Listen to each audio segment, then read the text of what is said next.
Eagles Entertainment.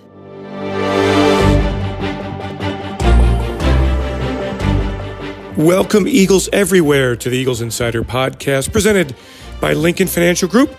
Eagles Insider Dave Spadaro with you. And the show goes on for the NFL during these extraordinary times. I want to begin this podcast by hoping that everyone out there is being healthy and safe during this national and global pandemic. The coronavirus certainly has impacted everyone's lives, and on behalf of the Philadelphia Eagles, best health to everyone, great patience and love and care to everyone out there. Thanks so much for tuning in.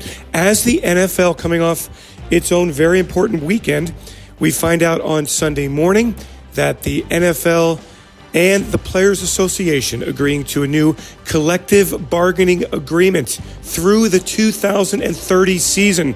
So 11 seasons of labor peace for the NFL. And what that means is that free agency begins this week. The business year starts at 4 p.m. on Wednesday, the legal negotiation period where teams can negotiate deals but not come to final terms with agents of players. That commences Monday at noon. So the Eagles very much in the game as they prepare for free agency. And first, we'll get into some of the facts of free agency. Later on, we'll talk about the new CBA as we get the in-depth reaction from the Eagles as they digest everything that is involved with that monstrous document and agreement. But first, for the Eagles and what it means as we look at free agency. The Eagles, according to overthecap.com, have within this $198.2 million salary cap in 2020, the Eagles, according to overthecap.com, have $36,451,000, 19th most in the NFL. So there certainly is some spending room, but not nearly as much as teams like the Dolphins, who have more than $82 million, the Colts with more than $81 million, the Buffalo Bills, $77 million, and Tampa Bay, $74 million. Even the Giants have a lot to spend in this free agency period, $72.76 million. So we'll see the direction that the Eagles take. What I thought would be interesting in this Eagles Insider Podcast presented by Lincoln Financial Group is to take a look back at a very special free agency period for the Philadelphia Eagles, a pivotal time in this franchise's career. It was 2016, early March. The Eagles had moved on from Chip Kelly as the head coach, and they brought in Doug Peterson that January. Howie Roseman, who had his role change as Kelly was the head coach, was reinstated in 2016 to oversee the 53-man roster. And he was intent on making a big splash and to make some franchise-altering decisions in that free agency period, and that is exactly what he did. So we'll hear from Howie Roseman in just a moment.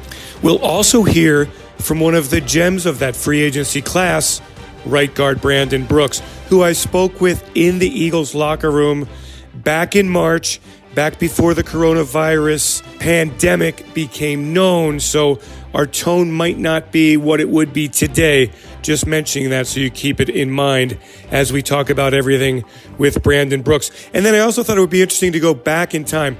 Brian Dawkins in town recently, actually in late February, honored by the American Heart Association with the Philadelphia Heart Ball. He and his wife Connie attended and were the recipients during the 63rd annual Philadelphia Heart Ball. And I talked to Dawkins about coming back to town, receiving the award, and very briefly, because frankly, it is a wound still very painful to talk about. We've discussed very briefly Dawkins' experience in 2008 when he left the Eagles and signed with Denver as an unrestricted free agent. A dark day for all Eagles fans. Ike Reese also in attendance that night, and he left the Eagles after 2004. So we talked to Ike about moving on to the Atlanta Falcons, that experience, as well as what he expects from the Eagles. The Eagles on Monday making some moves ahead of that 4 p.m. start to the calendar year on Wednesday. The team announcing that it has agreed to terms on a 1-year deal with defensive tackle Hassan Ridgeway. Ridgeway acquired last year during draft weekend. The Eagles sending a 7th-round draft pick to Indianapolis for Ridgeway, who enters his 5th season. Now, Ridgeway was beset by injuries last season. He went on injured reserve in October, had a couple of quarterback sacks, showed some explosiveness, and the Eagles see him as someone who can provide depth at defensive tackle. The Eagles projecting that Fletcher Cox and Malik Jackson will be the starters. They liked what they saw from defensive tackle Anthony Rush in 2019, and now they retain Ridgeway on the 1-year deal. Doesn't mean they're finished addressing a very important position, but it does mean that they've got some depth heading into free agency. The Eagles also announcing that one of the stars of Super Bowl 52, running back Corey Clement, not tendered an offer. That makes him an unrestricted free agent.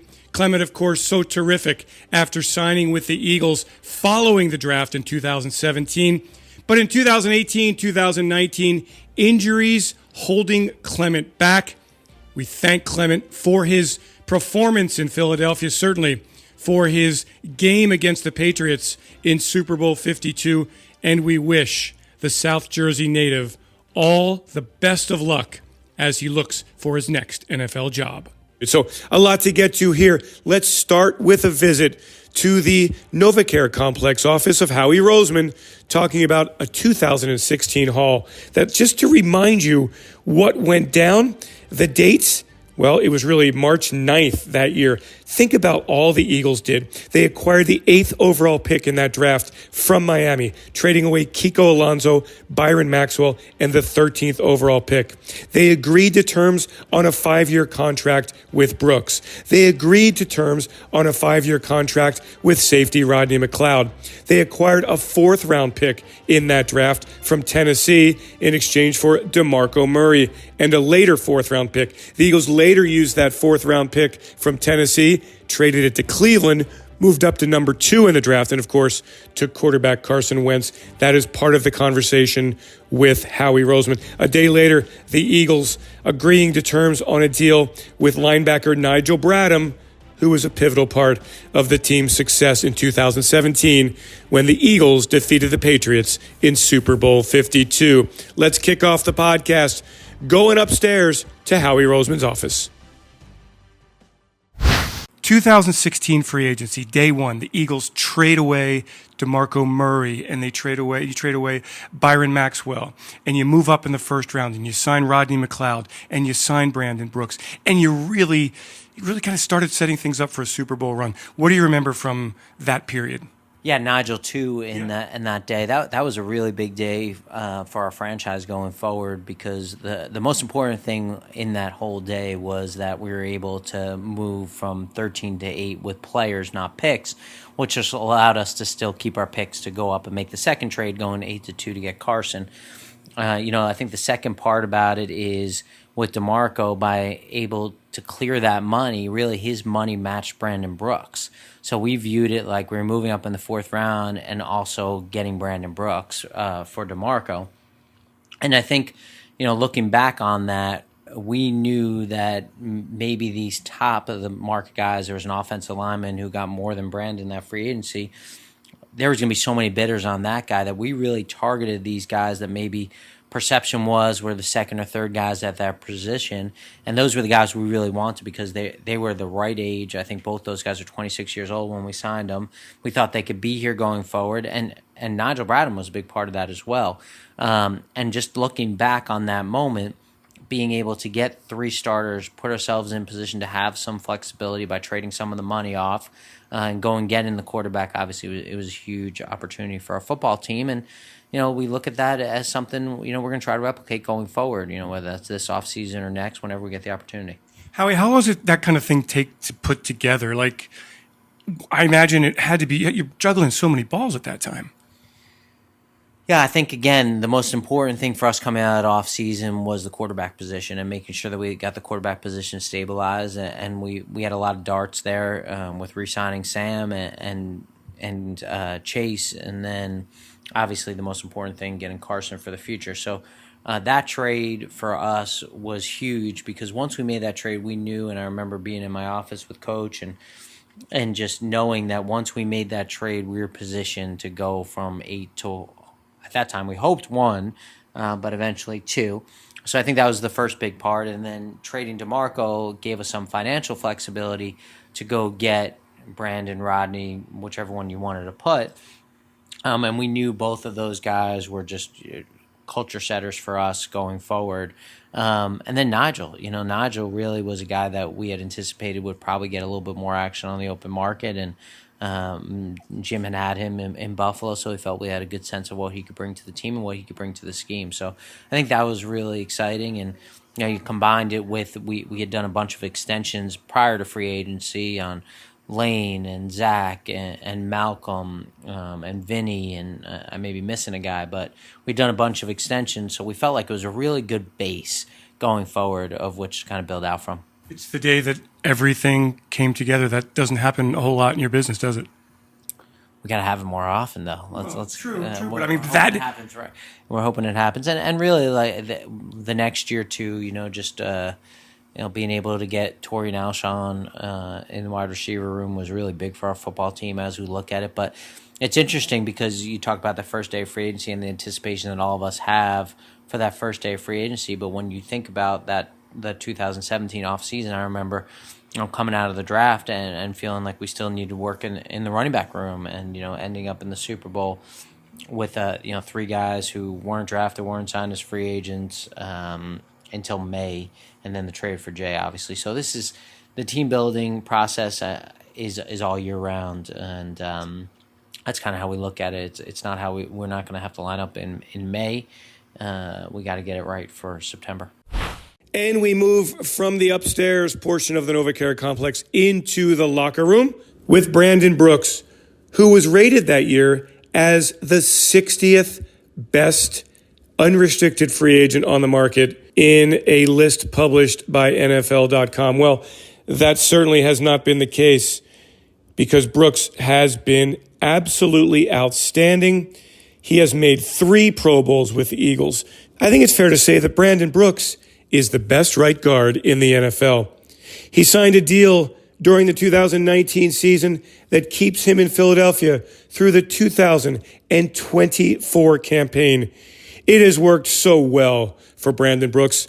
And so I sat down at his locker and we discussed everything went on before, during, and now after that 2016 free agency period.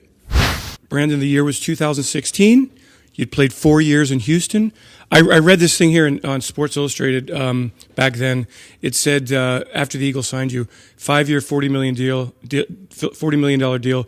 Brooks had an average season last year, but he's capable of doing a lot more. The Eagles are banking on that, paying him a reported $40 million. The contract is a little rich for a guard, but I understand why Philadelphia did it.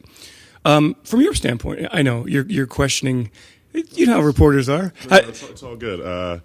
The thing that's interesting about that. So I can tell you exactly why that was said and why it happened. So my 4th year, it wasn't my best season. I'm not gonna lie about it. Owing up to it. But the real reason that is it's because of PFF. And the reason I say that is, let's be honest. We all see it. It's out there. It's really integrated with our game. You look at the Sunday Night Football, you'll see the PFF score underneath. Well, that year.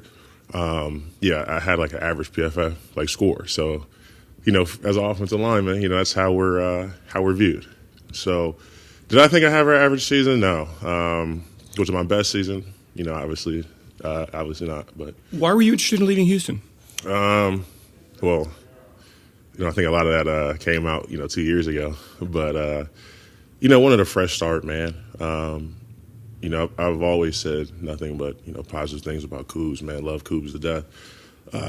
And congrats to him for the Vikings OC. But Coos was my guy, man. I was a Kubiak type of player, I guess. And what I mean by that is, wanted to come in and, get treated, as an adult. What I mean by that is, like, hey, are you handling your business? Are you playing well? Are you doing what you need to do? Well, then, I'm going to leave you alone and, let you be. And, those next 2 years, wasn't my cup of tea. And, I knew that. So, wanted a fresh start. And did I know much about Doug? To be honest, no. But I did know and have heard and still, I'm hearing from guys about Andy Reid. And, when you have a coach that no matter who you talk to, a player that coaches, love, or a player that, that coaches, have ups and downs about, but they say the same thing, how great Andy Reid was. And, just hearing that, was enough. And I had heard that, Doug was a leading candidate. So I was kind of, I had fingers crossed banking on, him being the head coach from, everything I heard, about Andy. And then on top of that, I think the biggest reason is, I had, Dwayne Brown and Chris Myers in Houston that, helped me elevate my game. So how do I, take it that next step?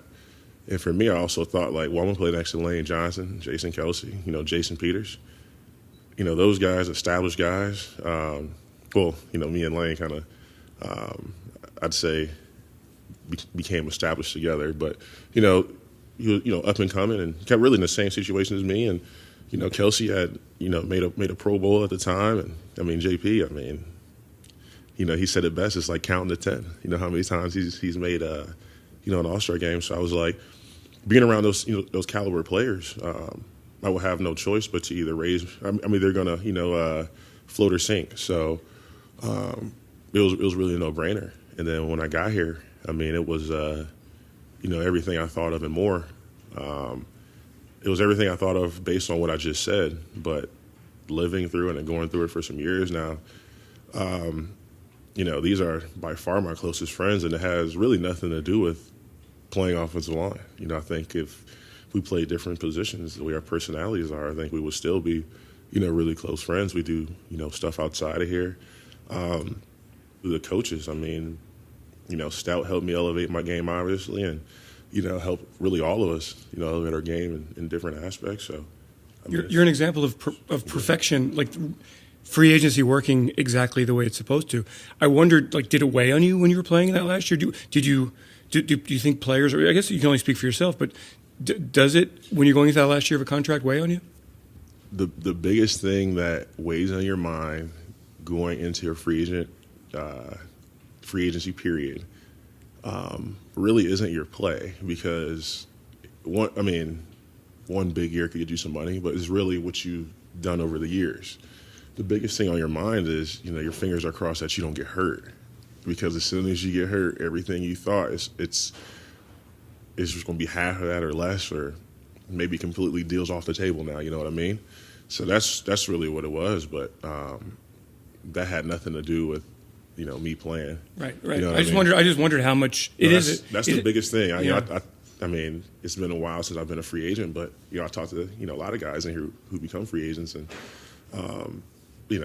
that's the one thing is you obviously want to have a good season and do what's best for the team, et cetera, et cetera. But the biggest thing is that injury.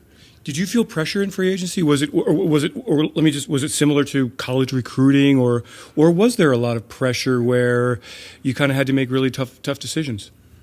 All of the above. So at first, it's the first time you get to choose or have any type of opinion in anything. You know what I mean? Because you get drafted, they pick you and you come in and you're under contract. So it's exciting, man. You got to see where your suitors are, who thinks you can play, and who's willing to put some money on the table. And then I always tell guys, this may be your last opportunity to have some choice and or say in what you do. So it's not always about the money. It could be a bunch of things. How do you fit in with the team, the scheme, maybe the location? Maybe guys like an East Coast guy, he goes out west, and maybe that's not his vibe. Make sure you got all the above, so you can really thrive and do your best. So but yeah, to see the suitors and you're talking to your agent, because he's really the middleman. Like, what are they saying? What's going on? And you see, everybody else moving, and you got a lot going on. So, it's very exciting. You're really on edge to see really who's serious about it. Do you don't go on a recruiting trip like you do in college? Like back in the early days of free agency, they'd bring the players in and they'd walk, treat them. But that doesn't happen anymore. Did you spend time on your own, Brandon, looking around, checking as much out about the Eagles as you could? It was such a new situation, new coach, a team that had struggled at the previous season. Yeah. So really, it came down to Houston and Philly, and like I said, I wanted a fresh start. The money was very close. We're talking, differences of hundreds of thousands, right? And, came here for a fresh start. And, the first thing, so my agent's Joe Panos. He played here. So he kind of gave me a lay of the land, and he played when the vet was open with the jail underneath, I believe. Mm-hmm. So I remember Joe Panos. Yeah, so he kind of gave me a lay of the land and, what's going on, and, told me a lot of, good things about Howie, the organization, the city.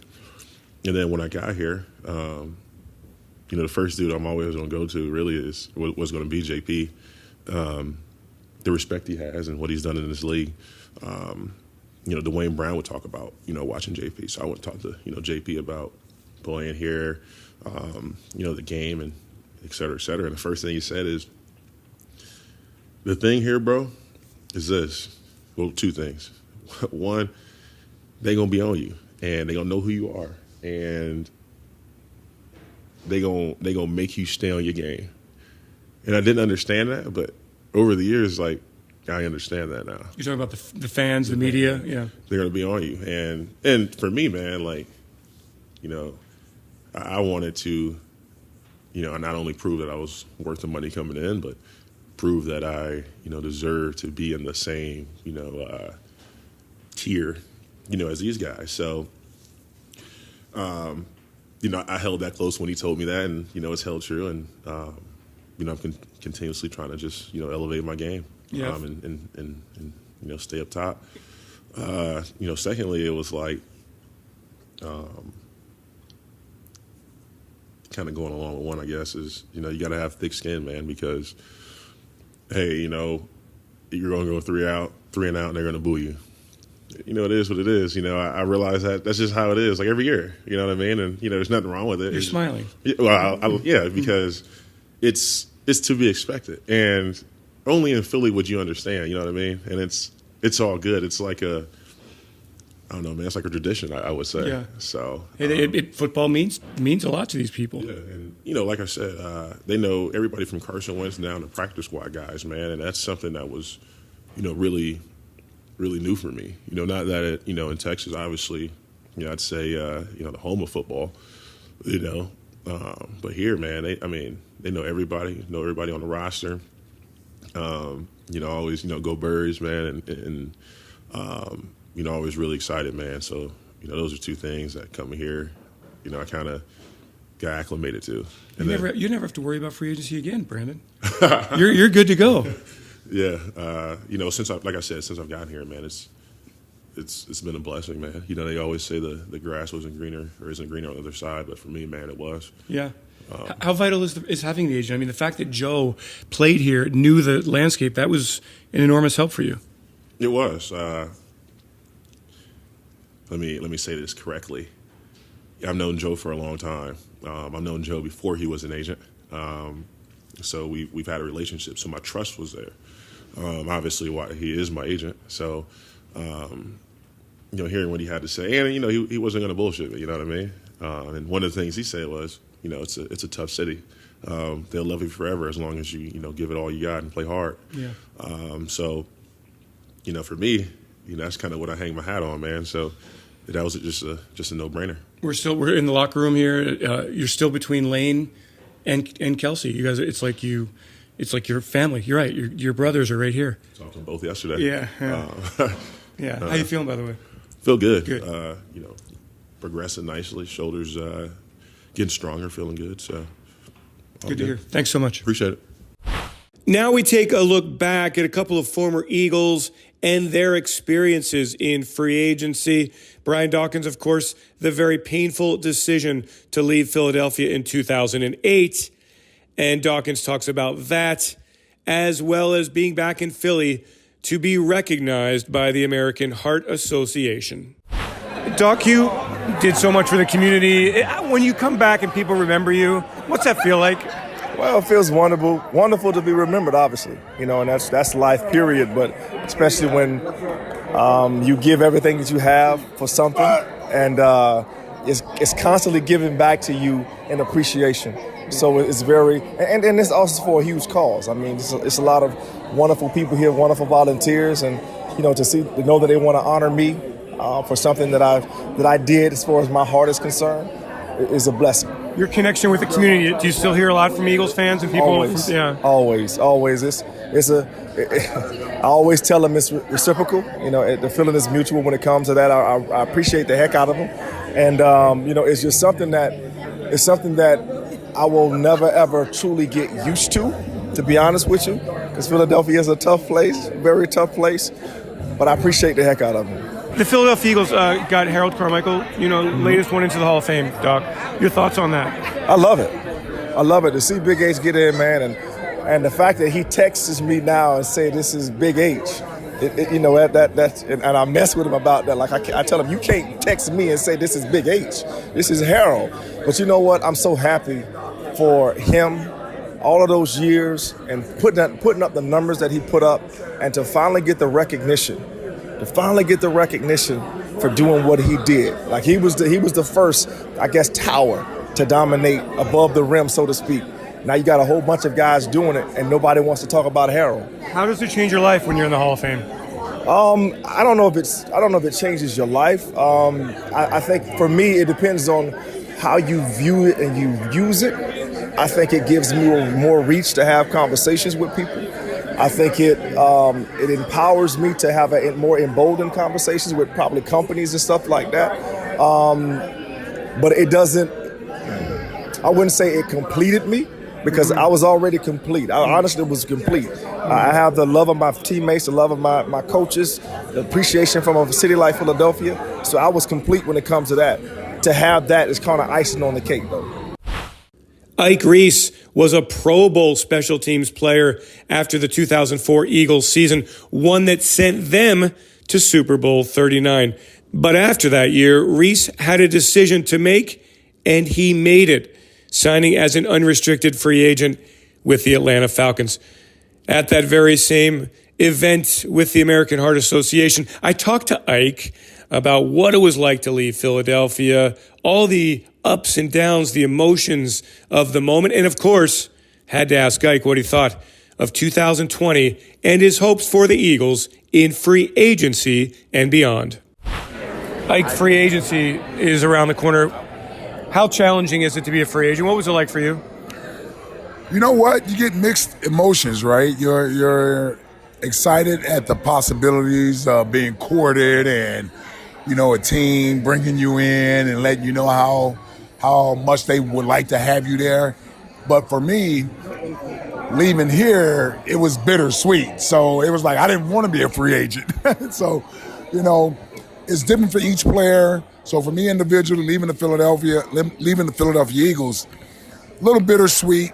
The good thing for me was that Andy had talked to me prior to free agency starting. So I kind of got at least a heads up of what might happen. And so, being over in the Pro Bowl that year, it's funny because the Atlanta Falcons coaches were the coaches of the NFC team. So I kind of got an idea how much they were interested in me. And, I was sad to leave Philadelphia, but for me going to Atlanta at that time, I thought it was great. It would be a new beginning because they kind of reminded me of us back in 2001. So in 2005, when I went to Atlanta, I was excited. I was sad to leave Philadelphia, but I was excited to go to Atlanta. There's a lot more that goes into it than just football, right? No doubt about it. Yeah, no doubt about it. You're talking about location. How long are you going to be there? The family is always a part of your decision making. whether or not you got kids, are they in school, do you have newborn kids? So all that stuff is certainly a part of it. And then becomes, for me, leaving Philadelphia again. I'm leaving a winning organization in my mind. We had gone to the playoffs 5 straight years, won 5 straight division titles. That became sort of what I wanted to feel. So I wanted to go to a team that I thought had a chance to at least be a playoff team. So that was a part of the equation, and that's what I thought Atlanta was at the time. What would you like to see the Eagles accomplish in free agency? I'm excited, Dave, this year for free agency.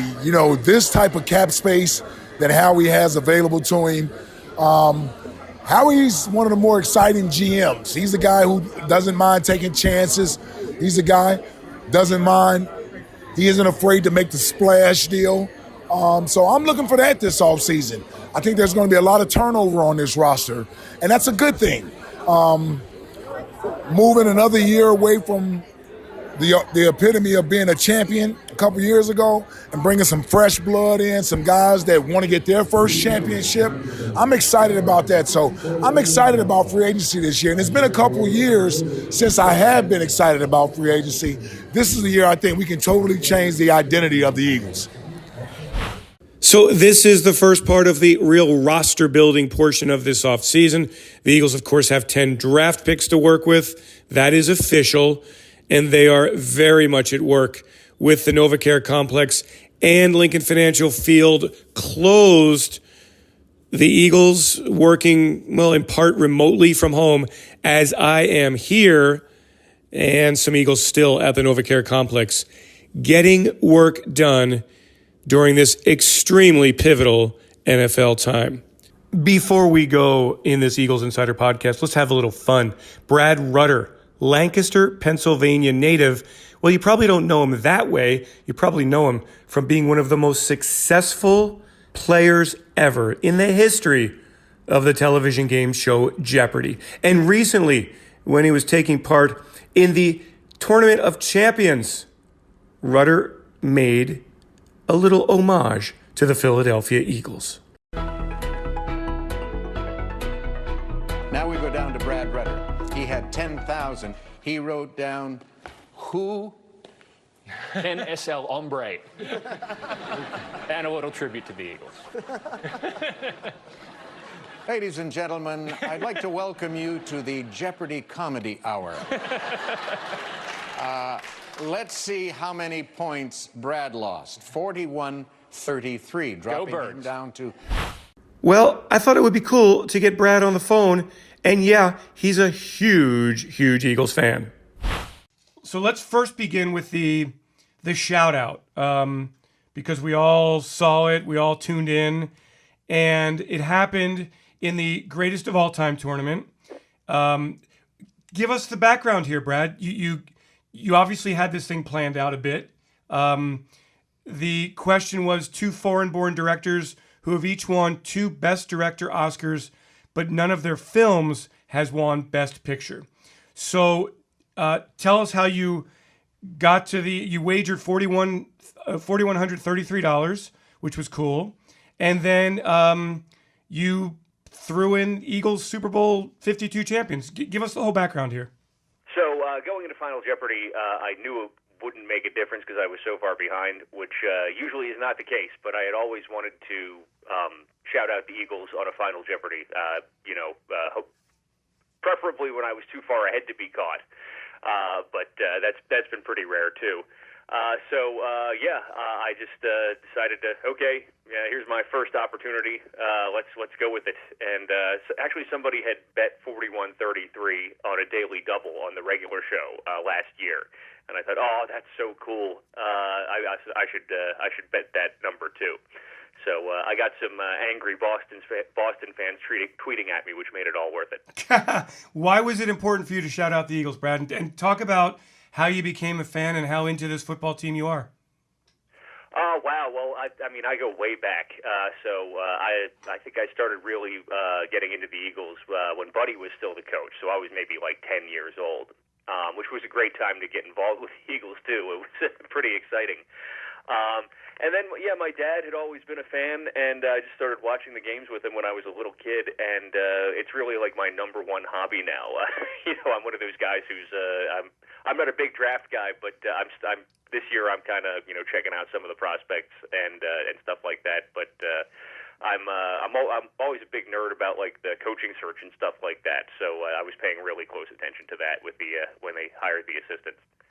Brad, did you go to Super Bowl 52? Where were you for the game? I always love hearing Eagles fans tell their stories of where they were for the historic evening. Well, I fortunately or unfortunately, depending on how you want to look at it, I have a lot of Pats fan friends. So a couple of them were like, "Hey, let's go to the Super Bowl," and I was like, "I don't know, Minnesota. It's like 12 degrees. If it was New Orleans or Miami, you'd have a better chance of getting me to go." So I was like, "Nah, thanks, but no thanks." And I watched it by myself in my house. I got invited to some parties, and hey, your team's in it. We'll come to the party. I'm like, "Nah, I got to watch this by myself." A, because if they lose, I'll be miserable, and B, if they win, I'll be insufferable to be around. And so I dodged that bullet. And I'm not ashamed to admit when that final pass hit the ground and I saw the clock was at 0, which took a couple seconds. I've heard this from other people too. I thought the Pats would have another play, but then I looked. People started running on the field, and I was like, "Wait, there's time on the clock." Oh, wait, no, there isn't. And I fell down to my knees and started crying like a little girl. As did everybody. How did you get involved in Jeopardy? My parents, again, were big fans of the old Art Fleming show. So when it came back on the air with Alex in '84, they started watching that. So it was just always on in my house growing up, and I loved to watch it. And by the time I got to, let's say, high school, I always thought I might do pretty well if I got on the show because I was answering as many clues as the contestants were. But if you would have told me I would have done this well, I would have said you were crazy. Amazing. I mean, how do you get on Jeopardy? Like how many rounds of trivia do you have to compete in and do well in to get on the show? Well, I was on first so long ago that you still had to send postcards in to get an audition. But these days, you don't have to do that. There's an online test you can take, which they actually just changed to you can take it any time. So, if you feel like you want to get on, go to Jeopardy.com and check that out. But once they give you a 50-question test of Jeopardy clues. I don't know. I'm not sure whether they've been used on the show before or not. But anyway, they're exactly like what you would see on the show. And they have a cutoff, which is usually, this isn't official, but rumor has it it's around 35 out of 50. And then you're in the pool to be called for an audition when they send the contestant coordinators around the country. And then it's basically a TV audition after that. You go into a hotel ballroom and they have a big board up on the wall, and you practice, asking for clues and remembering to say what is or who is, and phrasing everything in the form of a question, and taking direction from the contestant coordinators like, that's good, more energy, stuff like that. And if you can do that, you'll be in good shape. That's my number one advice to people is once you get to the audition, remember it's an audition for a TV show. You want to bring a lot of energy and just be yourself, but a little more so. I think it's so cool, man. And I wondered, what kind of reaction have you gotten from your friends, from the media, after the Eagles shout-out? Because we all thought here at the Eagles organization, we thought it was way cool. Probably as much as the times I've won in the past, honestly. So I think it was a good decision. Everyone was like, "That's awesome, man. Go Birds." Great. I got a lot of that from all over the place. Friends, family, perfect strangers, everything. Now, Brad, if we had a Jeopardy Eagles edition or football edition, I mean, how well do you think you would do? Does your knowledge in football and the Philadelphia Eagles match your knowledge of general information? That's a good question because, when you get down to like really specific things that happened, like, who caught the second touchdown pass in the game at the Giants in 1997, I'm going to have no idea. But I'd say my Eagles knowledge stacks up pretty well. Favorite player of all time? Dawkins. Okay. Gotta be. Non-Super Bowl favorite game? Do you have one that pops to mind? Here's another good one. It's probably the Miracle at the Meadowlands Part 2. I was actually dating a girl who was from Boston at the time, and I almost turned the game off. We were watching the game together, and I was like, they got down by whatever it was, and I was like, I can't watch any more of this. This is terrible. Because, the season was pretty much over if they lose that game. And my girlfriend at the time was like, no, keep watching. They could come back at it. And I said, you've been watching the Patriots too much. But she convinced me, and I managed to stick around and watch the rest of that game. And I was running all around the house after Deshaun ran that punt back. That's incredible. Okay, so then last one here, Brad. Okay, free agency is upon us. What do you want? Let's put you in the GM seat. Well, they definitely need help at receiver and corner. I think they probably have to sign a starting caliber linebacker as well, because we're a little thin there. But I don't think they have to shop at the top of the market there. I think Howie said in his press conference that he was thinking about treating it sort of like 2017, when they weren't really shopping at the top of the market, more kind of the second-tier guys, which ended up working out pretty well. But I don't know, it's just so thin at receiver now, and you'd like to have a shutdown corner too. But fortunately, there are some guys out there, so I'd expect him to sign at least one receiver, at least one corner, at least one linebacker. And that sets the Eagles up for the draft, and away we go for 2020. That's right. Hey, thanks, Brad. Want to thank Peter Kelly. Want to thank Ray Doyle for helping out on this podcast. A lot of work involved here, getting this all together and then getting this to you. Thanks, of course, to you for joining in each and every week. Please rate us if you haven't. Love those 5 stars. They really go a long way toward attracting new listeners. And with all the access that we've had in this offseason, this is just the beginning. Leave a comment, leave a suggestion, leave your opinion. We appreciate it very much. Thanks to everyone for joining in once again. And everybody, be safe out there. Let's take caution. The NFL season will get here. We'll get back to life as we love it here in the United States and around the world. But in the meantime, please be safe and care for yourself and for others. I'm Eagles Insider Dave Spadaro. Thanks for joining me, everyone. Have yourselves a great Eagles day, and fly, Eagles, fly.